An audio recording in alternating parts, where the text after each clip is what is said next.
Hi, my name's Abby Ross, and I am the CEO of the Network for Good Donor Advised Fund. I'm so grateful to Touch a Life for the opportunity to speak to you on World Kindness Day. I'm here to talk about the power of unleashing generosity. That phrase, unleashing generosity, has been the North Star of Network for Good since we started in 2001. I'm so honored to be speaking with a group of people who are committed to the mission of believing true happiness comes from helping and lifting people up. At Network for Good, we also believe in empowering individuals, for-profit and nonprofit organizations to make a positive impact for a kinder world. Our organization started after September 11th as a collaboration between major technology companies, AOL, Cisco, and Yahoo, to provide people with a safe and secure way to donate money online. Because 20 years ago, that wasn't always the norm. And look at how far the entire industry has come. There are innovators building technology, nonprofit leaders soliciting donations through online email marketing, virtual auctions to raise money, and running campaigns on social media. That evolution of an entire industry has happened because of folks at this event. Since our mission is unleashing generosity, I'm going to talk a little bit about what that means at Network for Good over the past 20 years. And more importantly, I'm going to share some difficult, complex questions that we've been working about what the next 20 years of generosity might look like. How can we unleash generosity even further? How do we think about designing for a future that needs to be resilient and tooled to solve big complex issues like education, climate, racial justice, economic empowerment, and more? So first, a bit about what we've learned about generosity of individuals over the past 20 years. Network for Good has been enabling online giving for more than 20 years, having granted more than $4.5 billion. And we're on pace to do roughly $550 million in 2022. What amazes me about the work that we do is the depth and breadth of causes we've seen people donate to. We can send money to nonprofits that are officially registered charities within the US and eligible to receive donations, which means for us, we've sent that $4.5 billion to over 400,000 diverse nonprofit organizations. So that means that we've sent money to organizations like the United Way and Feeding America, but it also means that we're sending money to local animal shelters and food pantries. We enable people to easily give and enable nonprofits to easily receive funds from their donors. While we're not a grant-making organization and making the decisions, we are committed to safely and securely sending money to eligible charities to honor the donor's selection and intent. We do this with partnerships with organizations like Facebook, YouTube, and Patagonia. It takes the guesswork out of their organizations accepting and dispersing donations so they can unleash generosity of their customers and reach any eligible charity with a seamless experience. Technology and consumer behavior continues to evolve, and we remain focused on innovating to improving and expanding technology-enabled fundraising and partnership programs that make it safe and easy for donors to donate to their favorite charities. In looking over our data over the past 20 years, some interesting trends have surfaced. Donations to support people during national and man-made disasters, both in America and abroad, was consistently one of the most popular online giving categories over the course of our organization's 20-year history. That means we've sent money to help victims of Hurricane Katrina in August of 2005, the tsunami in Japan in March 2011, the California wildfires in September 2015, Hurricane Harvey and Maria in fall of 2017, and after the murder of George Floyd in May 2020 to help with racial inequity and justice. Despite economic and job instability in 2020, charitable donations processed by Network for Good increased 37.5% compared to the previous year. While there's been a slight decrease in 2021, online giving by Americans is still 10% higher than pre-pandemic levels, suggesting the tendency towards generosity remains high. In between crisis events, giving to causes that support animals, religious development, and the arts have seen growing interest by donors, whereas donations to education and healthcare have decreased in popularity relative to other causes in recent years. Americans' willingness to help in the times of crisis mean their attention span may be fleeting as the next emergency unfolds. For example, online giving to civic and social justice causes more than doubled from 2019 to 2020 in response to the murder of George Floyd, but saw a nearly 50% drop the following year. While donations supporting environmental causes have been growing steadily over the years, its share of total giving has actually declined from 6% to 3% last year. And mental health charities have seen an increasing awareness over time, but yet still only secure under 2% of total giving. Some tips for how to be generous to organizations you care about we've learned over the past 20 years. While crisis and news events can generate large volumes of donations in a short time, nonprofits and the people they support also have long-term needs that may go unmet once the news cycle has moved on. We recommend to maximize your impact, consider signing up for recurring monthly donations versus a lump sum to help your charity of choice better manage their finances and help your dollar go further. In addition, when donating, always consider the source. Donate through a trusted platform. Giving to a donor-advised fund via social or corporate platform that works with an organization like Network for Good provides a level of security and safety for your donation. And do your research. Make sure that an organization is a registered 501c3 charity or give through a platform that does vetting on your behalf. As we look forward to what's ahead for the future of unleashing generosity, we are only at the beginning of what's possible for the future and the impact we can have on the most pressing issues of our time. In order to dream big and then put an ambitious plan in place, we must be ready to ask tough questions. One of the biggest questions we've been wrestling with Network for Good is, what is generosity? How do we define a unit of generosity? And what are some of the best examples of generosity? We have this inspirational North Star of unleashing generosity, and the founding of this organization was predicated on innovation and empowering a behavior that wasn't yet native to the internet. It connects donors with the nonprofits that do important work online. It's with that rich history that Network for Good has effectively proven an inherent assumption. Human beings are generous and have the capacity to share that generosity with one another. In order for Network for Good to ground our work in the opportunities ahead, we must carry that assumption forward that generosity is about believing in the good that we feel for one another, and in order to unleash it, to capture the potential of the collective. As a foundational concept, generosity should be considered an explicit expression of goodwill towards one another, meaning that generosity is an action, it's intentional, and it's directed. Another, as a recipient, is intentionally broad because it goes towards an individual, a group, a place, or an idea.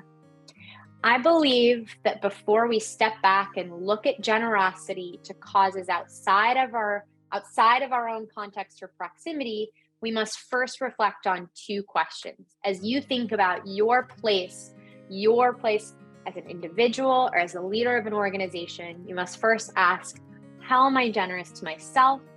How am I generous to the people that I love? Your generous to yourself might include taking care of your finances, your well-being, and mental health. I love the example of going for a long run and bringing a water bottle. But if you don't fill up that water bottle before you leave and the bottle is empty, it's useless. The same goes for being able to share generosity. You must have something in the cup before you're able to be generous to others. Also, taking care of yourself, your family, your friends, your community are all acts of generosity. While the reach might not be as broad and the impact and depth certainly is important and meaningful, being generous with your money or time to loved ones is a critical demonstration of compassion, and one that should always be remembered when we think about the power of generosity to change the world. Over the past 20 years at Network for Good, generosity within our context has been defined by the financial value we facilitate between donors and nonprofit organizations. And this definition is a great starting point, but it's time to evolve how people think about the holistic value they can offer when it comes to unleashing generosity. I want to share some examples about how we're broadening our view of how we might unleash generosity. In a white paper published by the Lilly School of Philanthropy in partnership with Network for Good and the Gates Foundation, they sought to understand the relationship between giving behavior and donor participation. From the report, pro-social activity that donors engage in are donating money to charitable and religious organizations, donating goods to basic needs organizations, volunteering, helping people in need who you know personally, helping strangers in need, donating blood.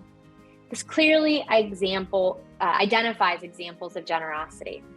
Let's first start with financial capital as a demonstration of generosity. Financial donations are measurable, with consensus on the value exchange, and offer a traditional way to express generosity. Donating money is what funds a large majority of the social sector and can come in a wide variety of forms. Cash donations, both restricted and unrestricted, grants over time, assets, bequeaths, etc. Financial generosity is the default ask from organizations and individuals that do work on behalf of others. Maybe it's the simplicity in the ask is what makes it the default, or it could be that financial capital is one of the most in-demand resources that can be turned into value by an organization. It's important to view different types of financial generosity without judgment, because the financial vehicle shouldn't be an exact measurement of generosity. It's critical to acknowledge that when financial capital comes with expectations, it can manifest into unintended consequences and shift power dynamics. When you think about giving or receiving generosity from others in a financial form, it's the act of being generous that we recommend can unleash true power of the human spirit captured here in World Kindness Day. The next example is offering goods or services that clearly meet the qualifications of generosity. It's an action, it's intentional, and it's directional. One of the challenging parts about giving time or goods is that both sides of the market, there must be a match between the requirement and the donation. Unlike financial generosity, in-kind donations for goods and services are often challenging to assign a standardized value or accepted value. What is the value assigned by the donor, extracted from the recipient, or the exchange rate in the market value? Donating a service is a really strong example of generosity via one of our most valuable resources, time and skill. Both are helpful, but I implore you, an organization's effort to receive value must be matched with their need. In addition, we know that increased rates of volunteering and donating services are correlated with increased rates of financial giving.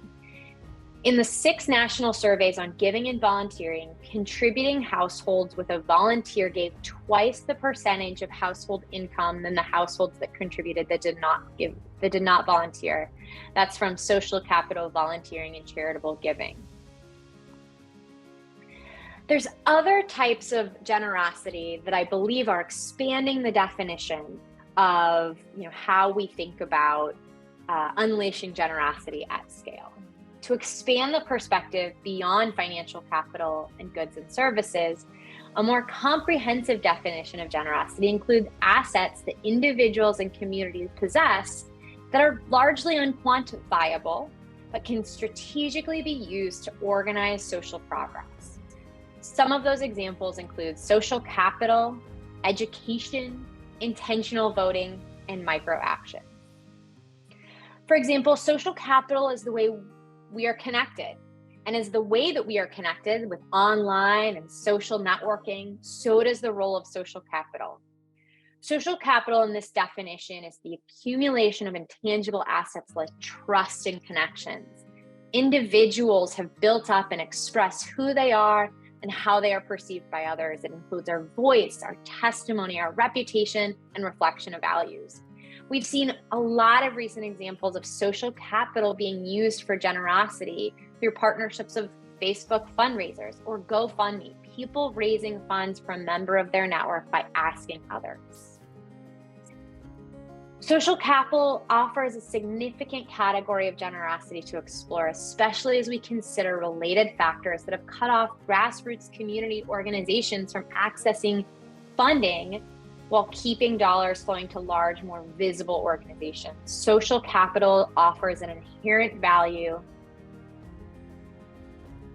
and small organizations especially can benefit from the generosity that leverages social capital. Education. Education is the exchange of ideas, knowledge, passion, and experience within your network and outside it. Similar to donating services, being generous with education is offering of time and knowledge. To fully encompass generosity, our definition of education must be both teaching and learning. It can come in both formal and informal education, whether it can be through classes and curriculum or conversation. And it's important to recognize that education on its own isn't necessarily a sufficient measure of generosity. If education leads to action, it can be.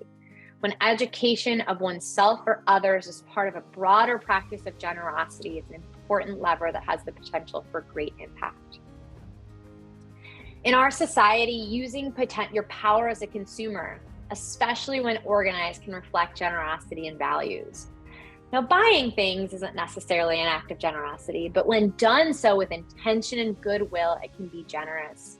For example, patroning a BIPOC-led business could be considered an act of generosity.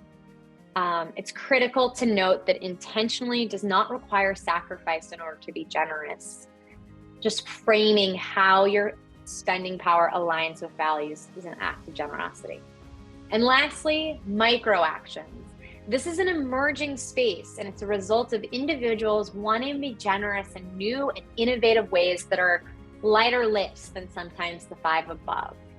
If we decouple the effort of generosity with the intention or impact, it broadens the potential for how to organize for social impact and help tap into new ways for people to demonstrate their generosity.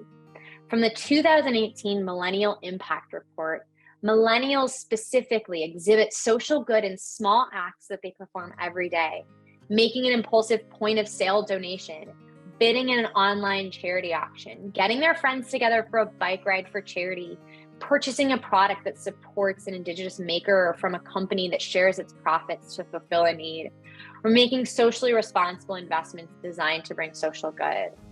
These are types of small acts or micro actions overlapping with the other generosity characters, and the nature of their aggregate impact, someone unique to the millennial and younger generation, I think this merits special attention. When we think about micro actions becoming so pervasive that their impact sparks movement, I think we'll see the democratization of generosity in is noble and worthy of our attention. I share this expanded definition of generosity with this group because I hope it's helpful as you think about the ways we celebrate World Kindness Day and make a dent in the universe together. So what this means is be generous to yourself, be generous to your loved ones, be generous financially, be generous with your time, be generous donating goods and other resources, and be generous through education, intentional spending, and micro actions. I hope you all believe in the power of generosity and how it can change the world in all of its diverse forms. We all bring our own stories and purpose for why we believe in the power of World Kindness Day. I invite each of you to wrestle with questions about how we can be generous to ourselves, to each other, and our world. That requires, as a leader in an organization that cares about making an impact, to hold some contradicting ideas at the same time. Means you have to think 20 years in the future, but find urgency in implementing generosity today, to challenge our current systems, but reflect the learnings from our history, and to design for the individual is counting on the generosity of others, but also aim for unfathomable scale and impact. We are doing this work because we believe the power of generosity can change the world. I'm counting on you to share your experiences, ideas, uncertainties, and excitement so we can find new opportunities to unleash the power of generosity together. Thank you all.